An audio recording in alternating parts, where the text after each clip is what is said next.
ये बताओ, मेरी शादी में मुझे कुछ मिला क्यों नहीं? क्योंकि हम लोगों ने भाग के शादी करी थी ना, लव मैरिज, इस वजह से कुछ नहीं ये मिला। हमने तो भागा नहीं था। मम्मी ने शादी तय कर दी थी, बिल्लौर में कार्ड बट गए थे, सब कुछ हो गया था। शादी के हमारी इच्छा हुई थी, उसके एक दिन बाद हम भाग आए घर से। ये हमें तो कुछ नहीं मिला ना। और जब भाग के शादी करोगे तो कहाँ से मिलेगा? तो भाग के करने के बाद तो मिलना चाहिए था ना। बाद में कौन देता है? तुम्हारे माँ बाप नहीं नहीं। कि तुम्हें प्यार नहीं करते थे क्या वो? प्यार तो करते थे। तो फिर क्यों नहीं दिया? सबके मैंने मांगा था लेकिन दिए ही नहीं। तो हमें बिना मांगे तुम कैसे मिल गई? वो कहते हैं ना, जोड़िए भगवान बनाता है, इस वजह से। तो भगवान क्या सो रहे थे कि उस समय जब सामान लेना था हमको? अब ये भगवान से पूछा जाएगा। सोफा, एसी, टीवी, फ्रिज, ये सब मुझे क्यों नहीं मिला?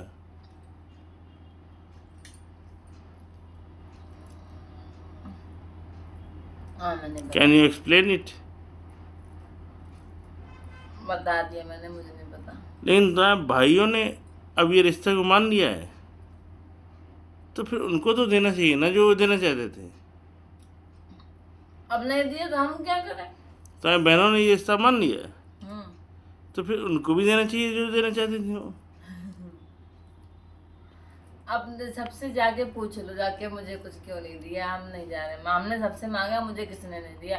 अब शादी के 11 साल बाद याद आ रहा है क्या? 11 साल बाद की बात नहीं है, मेरी शादी हुई, मुझे एक क्लियर नहीं है। दो दो बच्चे हैं, एक 10 साल का, एक 6 साल का, अभी क्लियर ही नहीं है। नहीं वो बच्चे हमारे हैं। अब किसके हैं? बच्चे तो भगवान के रूप होते हैं। तो है तो आप ही के ना। नहीं हमारे हैं, नहीं भगवान के रूप है ना वो तो। और जो खाना खाओ। खाना तो हम खा ही लेंगे, लेकिन इतना हमको बता दो कि हमारी शादी अगर हुई है तो उसका प्रूफ।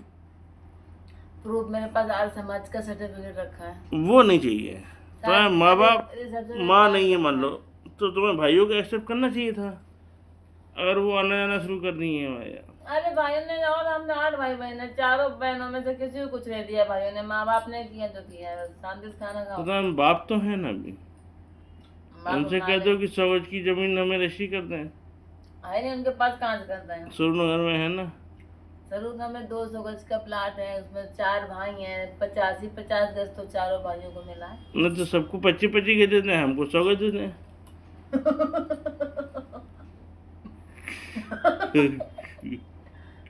मनोखे हो गया। हम दामाद हैं। चलो खाना खाओ, दमाद है। मम्मी कहीं ऊपर, अब कुछ नहीं मिलने वाला। ऊपर डैडी, से पूछो उनसे कहाँ है, उनसे बात करो कल। मम्मी मेरी उम्र खत्म हो गई 2019 में, अब कुछ नहीं मिलने वाला। माँ डैडी से कोई मतलब नहीं है। खाना खा ले। मकान तो डैडी के नाम है। 11 बज रहा है। मकान तो डैडी के नाम है। डैडी का नाम लिखा है, फिर चारों भाइयों का नाम है। तो चारों भाइयों में से 25-25 सबको दे दें, 100 गज मुझे दे दें। अरे यार, हमें नहीं पता, जाके बात कर लो भाई लोगों से, जाओ। अब किससे कर रही हो तुम? बंद करो फोन। क्यों किससे कर रही खाना हो? खाओ, ज्यादा हो रहा है। खाना है हो रहा है। मेरा खाना ज्यादा हो रहा है, ये भी ज्यादा हो रहा है, इतना कौन देखेगा? इतना क्यों खा रही तुम? अरे यार, हम धीरे धीरे खा रहे कि आप खाओ आके साथ में। बिल्लौर में तुम्हारी शादी हो रही थी किसी अमित यादव नाम से,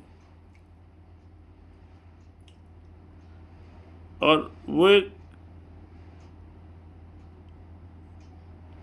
गंवार आदमी था, पौने और उस 12 गंवार बजे। आदमी के साथ तुम्हारी शादी हो रही थी। अरे भैया, हुई तो नहीं ना। जब आज नसीब में अगर आते शादी तो हुई होती, हमारे में कैसे हो जाती?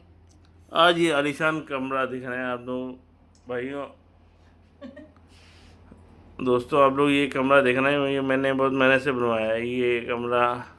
ये मेरा बेड है, और ये मेरी डायन और औरत और मैं, और ये मेरा बच्चा एक सो रहा है। एक मिनट का है। तो ये सब हमने देखा कि आप लोगों ने भी देखा कि कमरा मैंने इतना इनको इतना अच्छा दिया, लेकिन इन्होंने मेरे साथ अच्छा नहीं किया। इनकी बहनें इनसे बात करती हैं, इनके भाई इनसे बात करते हैं, सब कोई आज एक साथ हैं, लेकिन उस समय जिस समय मैं उस संघर्ष से जूझ रहा था, उस समय मेरे साथ कोई नहीं था।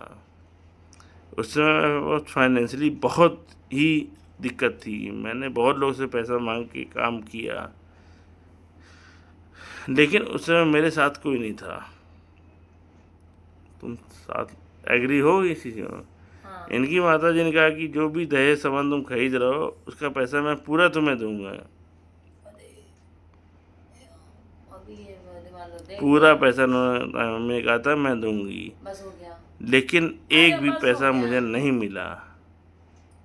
एक भी पैसा मुझे नहीं मिला। करीब मैंने 2.5 से 3 लाख रुपए का सामान मैं खरीद के ला के, स्टेटस नहीं है, ये वीडियो रिकॉर्डिंग चल रही है उसमें डालेंगे ना यूट्यूब में, तो क्रॉप करके डाल सकती हो। हम इतना हमें नहीं आता। ठीक है, धन्यवाद। रहने दो, बस छोड़ दो। लेकिन मेरे साथ नाइंसाफ़ी हुई है। बस इनकी बड़ी बहन को मैंने 100 गज की ज़मीन दी, उससे छोटी बीच वो वाली भी बहन को, देखेंगी, वो भी देखेंगी। बीच वाली बहन को उन्होंने सारा सामान सब कुछ दिया, पैसा कौड़ी दिया, और शादी के बाद भी उन्होंने बहुत मदद की उनकी, अरे हर यार, जगह मदद की। लेकिन जब मेरी शादी हुई मुझे एक पैसे की कोई मदद नहीं मिली। मैं अपना सारा खुद किया हूँ। ना 1 रुपये का गहना मिला, ना कुछ मिला। मैंने सारा गहना बनवाया, सब कुछ किया मैंने। शादी भी गेस्ट हाउस से मैंने खुद की। अरे भाई हो गया, अब शादी 11 साल हो गया, अब इस रोना को बंद करो। रोना आगे नहीं की है, जिंदगी शुरू करो। ये एक मिसाल बता रहे हैं कि आज अगर भाइयों से तुम्हारा संपर्क है तो भाई अगर तुम्हें एक्सेप्ट कर रहे हैं तो भाइयों को वो जो देना था वो देना चाहिए ना। जैसे तुम्हारे सचिन भैया ने क्या किया, उन्होंने 5,000 की अलमारी देनी थी, उनको देना था, उन्होंने 5,000 दे के गए। हाँ, तो बाकी भाई क्या उन्होंने, बाकी को नहीं जानते। हम सिर्फ सचिन को जानते हैं और सिर्फ भावना जानते हैं, जिन्होंने मेरे साथ किया है। हर फंक्शन में आई हैं, काम किए हैं। हर फंक्शन में, चाहे हमारे यहाँ कुछ छोटा फंक्शन हो तो भी आई हैं, चाहे सचिन हो चाहे भावना हो, बस 2 ही आदमी, और कोई तीसरा कोई नहीं। और उनके ही फंक्शन में हम जाएंगे, और किसी के फंक्शन में मैं नहीं जाऊंगा। ये मैं आज नहीं हमेशा से बता दे रहा हूँ। चाहे वो ब्यूटी हो, चाहे प्रीति हो, चाहे वो उनके सारे भाई बहन हो, चाहे शादी हो चाहे ब्याह हो, मैं नहीं जाऊंगा, क्योंकि उन्होंने मेरी शादी एक्सेप्ट नहीं की। अगर एक्सेप्ट की होती तो उनको जो भी देना होता, 500 देती हैं, 1,000 देती हैं, 500 देती हैं कि हाँ हम तुम्हारी शादी एक्सेप्ट कर रहे हैं, लेकिन देना चाहिए था। बस हो गया। Good night.